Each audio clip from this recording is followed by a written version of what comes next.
نحمده ونصلي ونسلم على رسوله الكريم اما بعد۔ سوال یہ ہے کہ اگر کوئی شخص یہ کہے کہ مجھے خدا نظر آتا ہے، مجھے خدا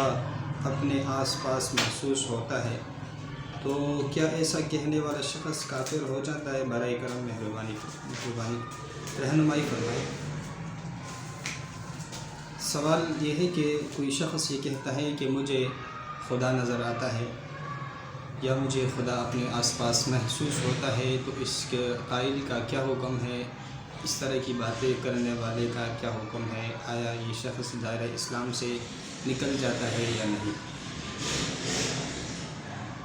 تو اس طرح کہنے والے کو کافر کہنا یا دائرہ اسلام سے خارج قرار دینا تو بظاہر مشکل ہے،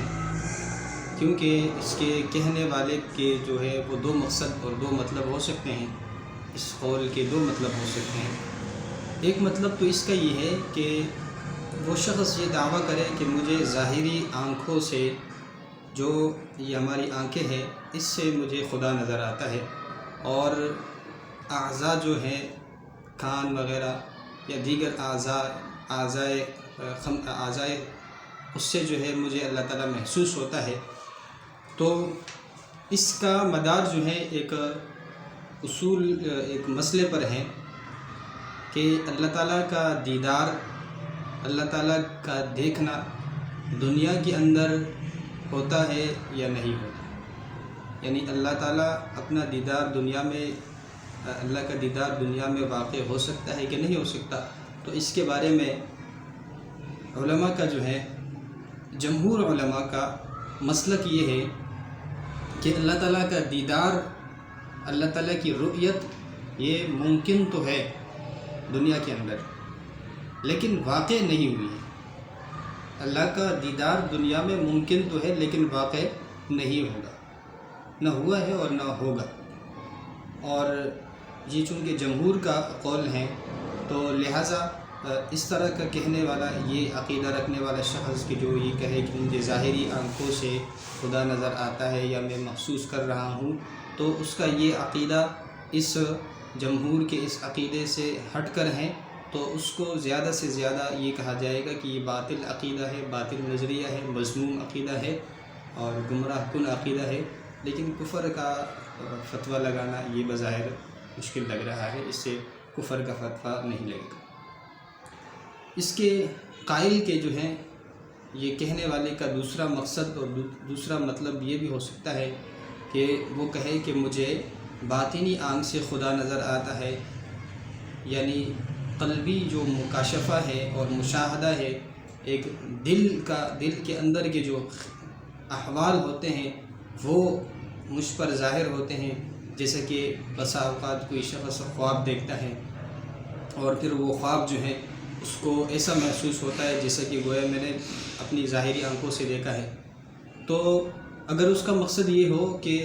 مجھے خدا نظر آتا ہے، یعنی باطنی آنکھوں سے قلبی مکاشفہ اور مشاہدے میں مجھے اللہ تعالیٰ نظر آتے ہیں اور محسوس ہوتے ہیں، تو پھر یہ نظریہ اور یہ بات جو ہے حدیث جبرائیل علیہ السلام، جو مشہور حدیث ہیں، اس کے بموجب جو ہیں یہ درجہ احسان میں داخل ہو کر یہ تو ایک مستحسن امر لگتا ہے کہ اس میں حضرت جبرائیل علیہ السلام آپ علیہ السلام سے پوچھتے ہیں کہ مل احسان کیا چیز ہے؟ تو آپ علیہ السلام فرماتے ہیں کہ جب آپ عبادت کریں تو ایسی انداز میں عبادت کریں، اپنے اندر یہ کیفیت پیدا کریں کہ آپ اللہ کو دیکھ رہے ہیں، اور اگر یہ کیفیت نہیں ہے تو پھر یہ ہے کہ اللہ آپ کو تو دیکھ رہے ہیں، اس کے اندر تو کوئی اشکال اور احتمال نہیں ہے۔ تو بہرحال یہ جو کہنے والا ہے، جو یہ کہتا ہے کہ مجھے خدا نظر آتا ہے، مجھے خدا محسوس ہوتا ہے، اس کا مقصد اگر ظاہری آنکھ سے دیکھنا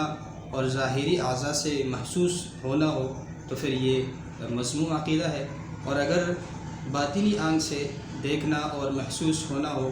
اور قلبی مکاشفہ اور مشاہدہ مراد ہو، تو اس صورت میں یہ باطل